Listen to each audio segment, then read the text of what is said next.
Ok, servus și în sfârșit am început iarăși să filmez.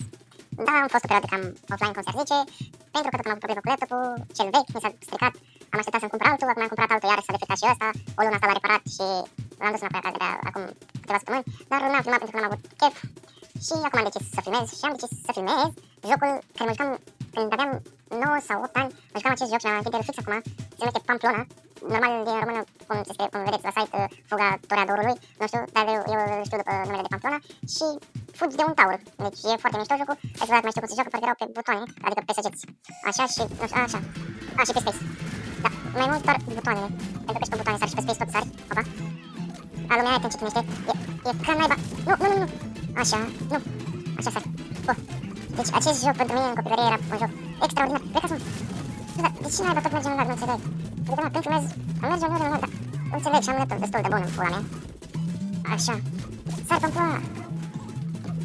Levelul a trecut 49 de secunde, deci 49.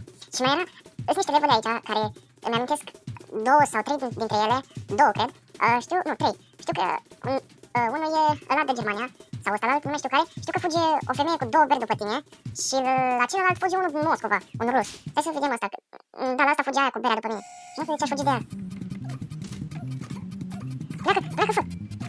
Pleacă, fă, te dracu. Asta e pentru mine aproape cel mai greu level, să zicem așa, pentru că sunt obstacolele astea, butoanele astea, se poate prinde. Nu, pleacă, hai că imediat se gata. Așa, nu mă trebuie să sar acolo, așa s-a gătat, 33 de secunde, ultima a fost 2 minute și 2 ore 2. Ah, da, stai că l-am mai jucat atât de mult. Și acum parcă aici era ăla care fugea după tine. Ăsta e ăla cu schiurile. Ui, stai mă că nu mi-a stricat prostul. Hai mă, nu prins tu pe mine. Te-ia dracu. Ui. Te-ia dracu. Te-ia morți. Nu știu, dacă o să mă auziți așa că o să răsuflu, înseamnă că sunt de la microfon. Stai mă, dracu. De la microfon pentru că sunt cu căști de telefon. Am niște perechi, nu m-a prins. Am niște perechi de căști de calculator, dar nu funcționează microfonul și mă piși pe ele și tot. Și mai am Razer, dar alea sunt pentru Xbox, sunt puine. Așa, deci, ce să trecem la partea cu jocul? Stai, fiți armata, dracu, nu mă prins. Stai să vedem, să o prindem. Hai că a sărit bine, deocamdată. Așa, prietene, opa! Hopalelelele, tacutau, cum zice Saba. Nu, să nu mă cum. Așa, nu, fiți arcățau al dracu. Stai să văd, hai să ne jucăm alte jocuri. Deci mă jucat dacă mă jucat. Adică stai, deci mi-a dat, vezi, stânga, dreapta, sus și space. Dar e săritură, space-ul și sus, deci na, e tot una. Nu știu să vedem jocuri. Vedem ce jocuri ne-am putea juca pe Google 2016. Am vrut să ne jucăm Sam și pe restul. Dar ne jucăm pe Google. Uite, ăsta e fain. Parcurs 3D. Este foarte mișto. Și a venit mama în cameră. Mami, nu zici nimic. Nu zici nimic. E perna și ieși afară. O să montez asta la montaj acolo, dacă să o mai fac. Așa. Și aia a fost mama. Da, normal. N-am plugin? Ce dracu? Tu te morți, mă.